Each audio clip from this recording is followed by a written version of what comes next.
Mart Dünya Emekçi Kadınlar Günü kutlu olsun.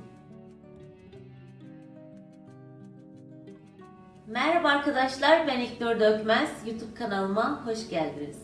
Savaşlarda en çok acıyı kadınlar çekiyor.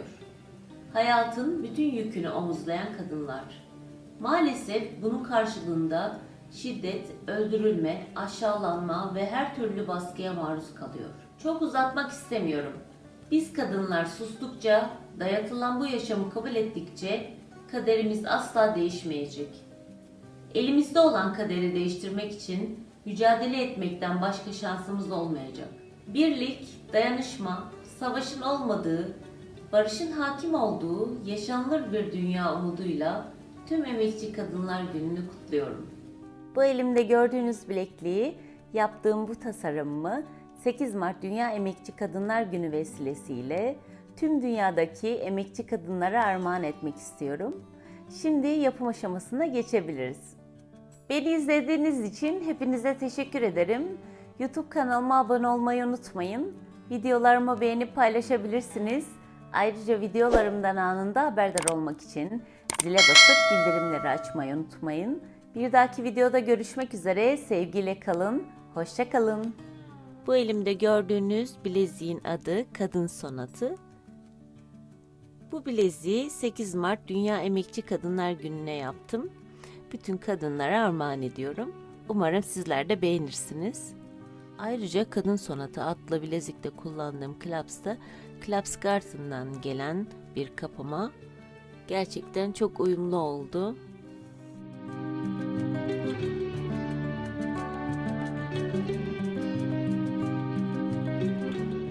Gerekli olan malzemeler: Miyuki markasının 011 numara delika boncuğu gerekli. Miyuki markasının 0.15 milimlik boncuğunu kullanacağım. Yuvarlak kesimli aynı zamanda. Kesinlikle kum boncukla ya da başka boncuklarla karıştırmayın. Boncuk ipi, boncuk iğnesi, makas, 0.7 milimlik kalınlığında lastiğe ihtiyacımız var. Şeffaf lastik. Kullanmadan önce iki ucundan tutup bu şekilde çekmemiz gerekiyor. Çünkü her lastiğin bir esneme payı var. Biraz esnettikten sonra kullanmak daha mantıklı. Yoksa sonra bolluklar oluşabilir. Dragon Pearl gerekli, istediğiniz rengi kullanabilirsiniz. Uç kısımlarda kullandığım kristalli yuvarlak kesimli ve 4 milimlik. 8 milimlik yuvarlak kesimli hafif basık bir şekilde öyle bir kristal kullandım. Yapıştırıcı olarak da E6000 ya da Hasulit marka kullanabilirsiniz. Zaten çok az bir miktar gerekli bize. Burada kullanacağım boncukların boyutu önemli. Buna dikkat etmeniz gerekir. Yoksa taşmalar oluşabilir ya da küçük gelebilir de. O yüzden bu boyutları kullanırsanız daha iyi olur. Her iki tarafa da 2 kat olarak kullandım. Çünkü böyle daha sağlam olacağını düşündüm. Ve kristallerin içinden geçirirken de 2 kat olarak geçirmeniz gerekiyor. Böyle daha sağlam oluyor. Bu bilezikte kullandığım teknik Şenilli tekniği, tubular Şenilli tekniği, yani tüp şönil tekniği. Ayrıca tubular şönil tekniğini bilmeyenleriniz için sağ üst köşede çıkan linke tıklayarak oradan öğrenebilirsiniz. Toplamda 33 tane boncuk taktım. Sıralaması da şu şekilde: 2 tane lacivert, 1 tane altın, 2 tane lacivert, 1 tane altın olarak. Altınları saydığımızda 11 tane, lacivertleri de ikişer ikişer saydığımızda, yani her 2 taneyi 1 olarak kabul ettiğimizde onlar da 11 tane oluyor. Bu şekilde dizmemiz gerekiyor. Bir 15 santim kadar bu tarafta bırakıyorum. Ve bu şekilde tutup bağlamayacağız yalnız. Birkaç tane içinden ilerliyorum.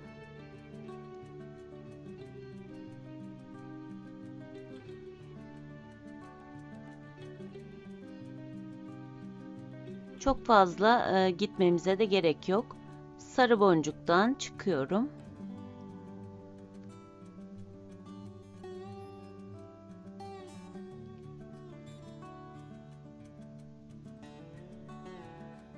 Dediğim gibi kesinlikle bağlamayın. Sonra tragenperliğe yerleştirirken zor olur. Yerleştiremeyebilirsiniz. 2 tane lacivert boncuk aldım. Şu an sarı boncuktayım. Ve bir sonraki sarı boncuktan giriyorum.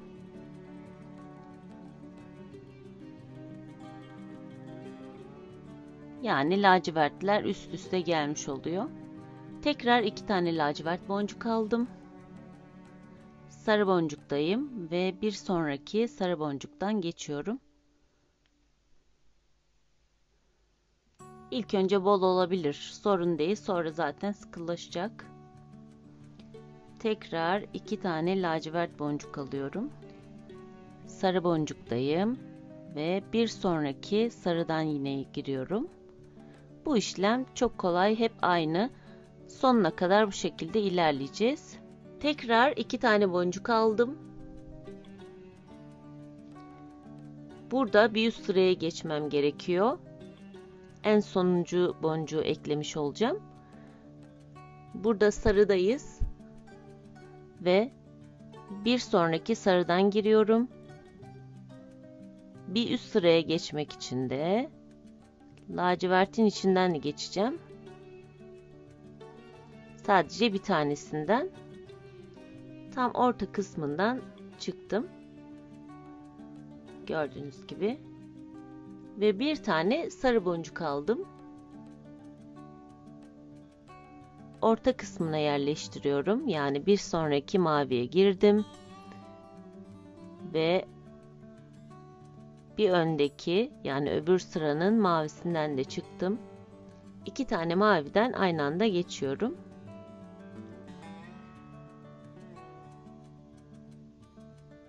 Burada ben en son kısma kadar geldim. Bir üst sıraya geçmeden size göstermek istedim. 2 tane tekrar boncuk aldım. Ve yine sarıdayız. Bir sonraki sarıdan gireceğim.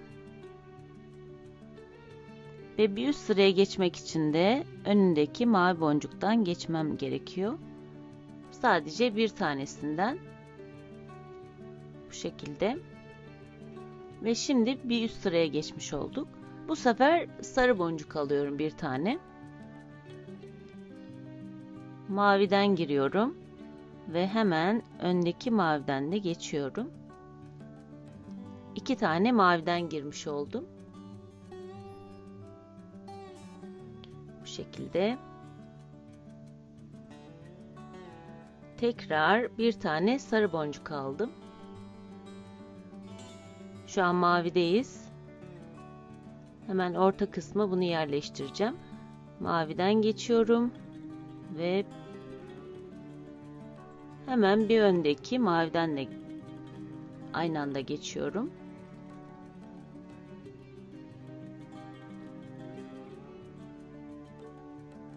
Tekrar bir tane sarı boncuk aldım. Şu an mavideyiz. Tam orta kısımda. Hemen önündeki maviden geçiyorum. Ve bir sonraki maviden de aynı anda geçmiş oluyorum. Aslında işlem çok kolay gerçekten. Bir seferinde sarı boncuk alıyoruz bir tane. Bir seferinde de 2 tane mavi boncuk alıyoruz. Bir tane sarı boncuk aldım. Şimdi ortadayım. Hemen önündeki maviden geçiyorum. Ve bir sonraki maviden de geçiyorum aynı anda. Yani sarıyla işimiz yok, alttaki sarıyla. Üstüne bu şekilde yapacağım. Ve bu şekilde sonuna kadar devam ediyorum. En son kısmı da size göstereceğim, bir sonraki sıraya nasıl atlandığını. Şimdi şu an sonuncu sarıdayız. Burada yapmamız gereken bir tane tekrar sarı boncuk alıyoruz. Buradan maviden geçiyoruz ve bir sonraki maviden de giriyorum. Ama bir üst sıraya geçmemiz gerekiyor burada. O yüzden sarı boncuktan da geçeceğim.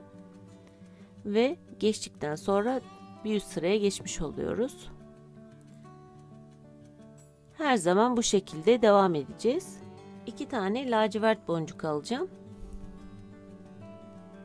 Bu sırada da iki sarının arasına her zaman öyle düşünün. 2 tane lacivert yerleştireceğiz ve bir sonraki sarıdan geçiyorum. Tekrar 2 tane lacivert boncuk aldım ve bir sonraki sarıdan geçeceğim. Bu şekilde sırayı tamamlayacağız. Ve burada sonuncu lacivert boncukları yerleştireceğim. Tekrar 2 tane lacivert boncuk aldım.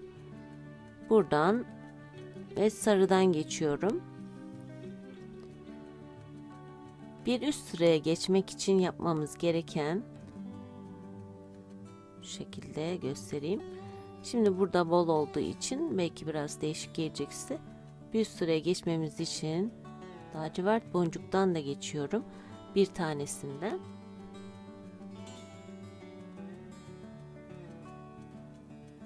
Ve burada sarı boncukla devam edeceğim. Ama devam etmeden önce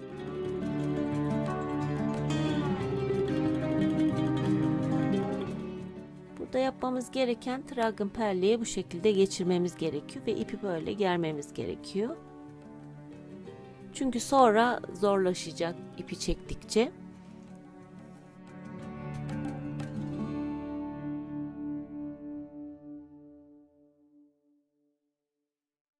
Bu şekilde geçirdikten sonra en sonunda yapıştıracağız. Şimdi iki mavinin arasına sarıları da yerleştireceğim. Ve bir tane sarı boncuk aldım. Buradan giriyorum ve maviden çıkıyorum.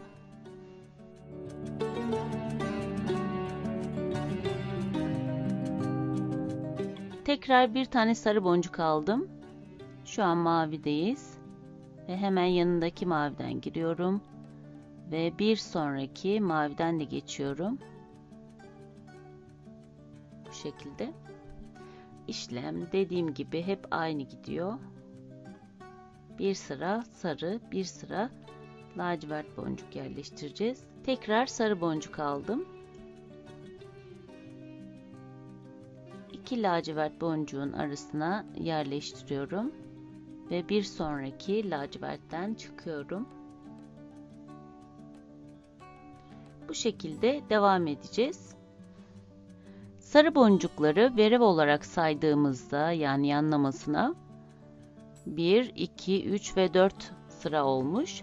Sarı boncuklardan 4 sıra buraya yaptık. Ama burada bir sıra daha gitmemiz gerekiyor. Ve buraya da bir iğne takıp sarı boncukları buradan devam etmemiz gerekiyor. Ama burada bu ipi sonlandırmamız lazım. Ya da aralardan karşıya da geçebilirsiniz. Yalnız düğüm atmayacağız. Çünkü çirkin bir görüntü olur. O yüzden aralardan boncukların arasından dolaşmamız gerekiyor. Bu şekilde aşağı yukarı gittiğimiz zaman otomatikmen kilitlenmiş oluyor ip. Yani düğüm olmuş oluyor.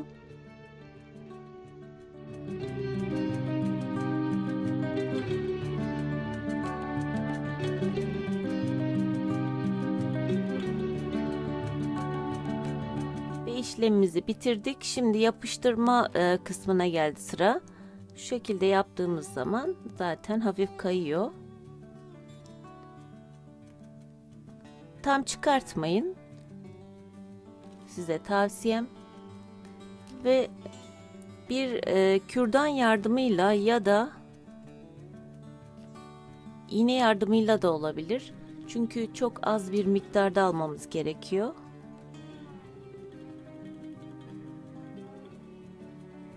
Zaten kuvvetli bir yapıştırıcı olduğu için az bir şey sürmemiz de yeterli olacak.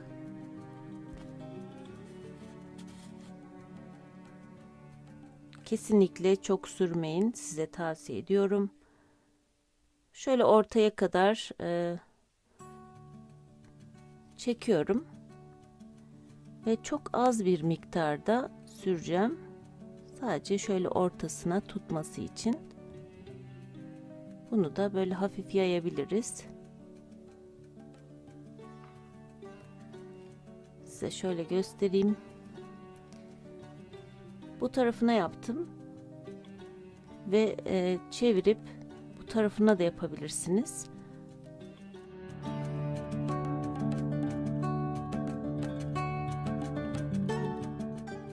Yoksa işinize yapıştırıcı sürmüş olursunuz. İsterseniz bunu çıkartıp yapın, isterseniz de sonradan. İsterseniz az bir şey 1-2 dakika bekleyebilirsiniz kurumasını. Kuruduktan sonra geçirip şu şekilde ittirdiğimizde orta kısma gelecek. Yani yapıştırıcı gözükmeyecek. Olur da gözükürse hemen o kenarlardan silin. Çünkü çok sürmemeniz gerekiyor. Gördüğünüz gibi bu şekilde kurumaya bırakmanız lazım.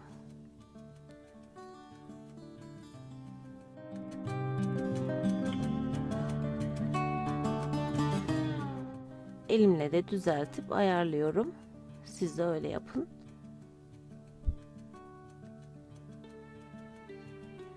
Bakabilirsiniz, gayet temiz, muntazam oldu. Şurada hafif değmiş, onu da böyle alabilirim. Bu şekilde. Ve sonrasında buradaki gibi kuruduktan sonra yalnız buradaki gibi sizler de dizip isterseniz kolye, isterseniz bileklik, İsterseniz daha farklı tasarımlar da yapabilirsiniz.